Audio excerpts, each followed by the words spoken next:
Dalam suasana pertemuan formal yang berlangsung di sebuah restoran hotel berbintang, Salma akhirnya duduk berhadapan langsung dengan sosok yang selama ini hanya ia kenal lewat nama dan pesan-pesan singkat. Mr. Kim yang asli, asal Korea Selatan itu datang bersama seorang penerjemah resmi yang membantunya menyampaikan maksud dalam bahasa Indonesia. Salma menatap tajam namun tenang. Ia mencoba menutupi kegugupan dan rasa kecewa yang mulai tumbuh di dalam dirinya. Dari awal pembicaraan, ada satu hal yang langsung membuatnya tercengang. Mr. Kim ternyata tidak bisa berbicara bahasa Indonesia sedikit pun. Penerjemah menjelaskan bahwa selama ini Mr. Kim tidak pernah mengelola langsung komunikasi personal dengan pihak-pihak rekanan kecil, semuanya melalui timnya. Dan jika pun harus berbicara, selalu dalam bahasa Korea atau dengan bantuan penerjemah. Ia bahkan menyatakan tidak pernah mengirim pesan apapun dalam bahasa Indonesia, apalagi secara personal ke Salma. Salma terdiam. Jantungnya berdetak lebih cepat. Seluruh potongan puzzle mulai menyatu di kepalanya. Jika bukan Mr. Kim yang asli, maka siapa selama ini yang menyamar dan menggunakan identitas itu untuk mendekatinya? Apakah benar Argo seperti yang pernah ia curigai atau orang lain yang lebih berbahaya? Suasana pertemuan itu berubah menjadi tegang. Mr. Kim meski terlihat sopan dan profesional merasa tidak nyaman namanya digunakan tanpa izin. Ia bahkan menyebut kemungkinan akan mengambil langkah hukum atas penyalahgunaan identitasnya di Indonesia. Salma bangkit dari kursinya dengan wajah terpukul, tapi juga mulai sadar bahwa ia telah dijebak dalam kebohongan besar. Bukan hanya oleh orang yang menyamar sebagai Mr. Kim, tapi juga oleh mereka yang membiarkan kebohongan itu terus berjalan. Pertemuan ini menjadi titik balik. Salma tak bisa tinggal diam lagi. Ia harus mencari tahu siapa dalang di balik penyamaran itu dan untuk apa mereka melakukannya. Dalam suasana hati yang masih penuh emosi usai pertemuan dengan Mr. Kim yang asli, Salma kembali ke kafe dalam keadaan bingung dan marah. Ia duduk diam di ruang belakang, membuka kembali semua pesan-pesan lama yang dulu ia pikir berasal dari sosok dermawan misterius itu.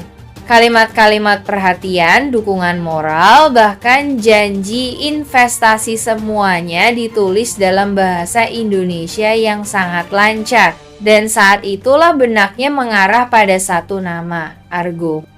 Tak menunggu lama, Argo datang menemuinya. Ekspresinya berubah saat melihat wajah Salma yang sudah menyimpan kekecewaan mendalam. Salma menatapnya tanpa bicara, hanya menunjukkan satu kalimat di layar ponselnya pesan dari Mr. Kim. Argo tak bisa mengelak lagi. Napasnya berat, matanya terlihat pasrah. Dengan suara pelan, ia akhirnya mengakui semuanya. Bahwa ialah yang selama ini menyamar sebagai Mr. Kim. Ia menggunakan ponsel burner sementara dan nama samaran untuk bisa mendukung Salma dari balik layar tanpa menyinggung harga diri Salma, dan karena ia tahu Salma mungkin tidak akan menerima bantuannya secara langsung. Argo mengaku perasaannya pada Salma tidak pernah berubah. Ia ingin melihat Salma sukses, bahagia, mandiri meskipun tidak bersamanya.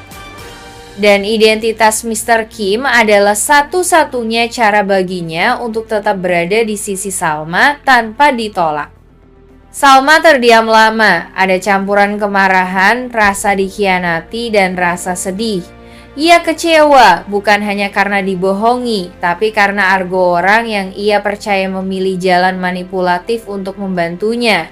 Meski Argo berdalih semua ia lakukan demi kebaikan, bagi Salma, kepercayaan adalah hal yang tak bisa dibungkus dengan niat baik saja. Ia meminta Argo untuk menjauh sementara waktu agar dirinya bisa benar-benar jernih memutuskan apakah Argo masih pantas berada di hidupnya atau tidak. Adegan ini menjadi pukulan besar dalam hidup Salma saat ia harus menerima bahwa bahkan orang terdekatnya bisa menyimpan niat tersembunyi. Dan di saat ia masih mencari kepastian tentang William, kini muncul luka baru dari sisi lain. Salma berdiri membelakangi Argo, matanya berkaca-kaca, dadanya sesak oleh kenyataan yang baru saja ia terima. Kekecewaan begitu dalam menghantam batinnya. Bukan hanya karena identitas Mr. Kim yang ternyata palsu, tapi karena Argo orang yang selama ini ia percaya pernah berjanji tak akan membohonginya. Ia mengingat jelas bagaimana Argo pernah berkata ingin selalu jujur, ingin berbeda dari William yang dulu penuh kebohongan. Namun ternyata Argo melakukan hal yang sama, bersembunyi di balik identitas palsu, menyusun skenario demi terlihat baik bahkan tanpa seizin dirinya. Dengan suara bergetar menahan tangis, Salma akhirnya menoleh perlahan. Wajahnya datar, tapi sorot matanya tajam. Ia tidak perlu teriak karena diamnya sudah cukup mengguncang. Argo mencoba mendekat, menjelaskan, menyebut bahwa semua ini dilakukan demi kebaikan Salma. Tapi justru itulah yang menyakitkan. Argo memutuskan apa yang baik tanpa bertanya dulu pada Salma. Salma merasa diatur, dimanipulasi meskipun dibungkus dalam kepedulian. Ia tak butuh pahlawan diam-diam. Ia hanya ingin kejujuran, bahkan jika itu menyakitkan. Karena baginya kebaikan tanpa kejujuran adalah bentuk lain dari pengkhianatan.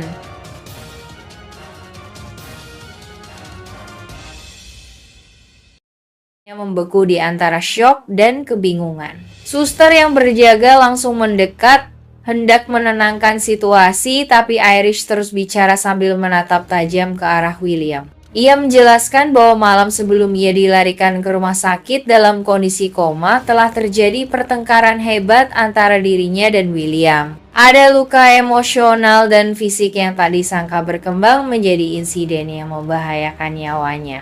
Dan meski selama ini Irish bungkam, ia mengaku tak bisa lagi menahan semuanya begitu saja. Terlebih ketika William sekarang tampak bersinar kembali bersama Salma. William terguncang tapi tak membantah secara langsung. Ia hanya terdiam, menunduk, seolah mencoba menahan gelombang emosi yang muncul. Matanya mulai memerah. Ia tahu jika ia membela diri, semua akan terdengar seperti alasan. Dan jika ia mengaku, semua bisa runtuh seketika.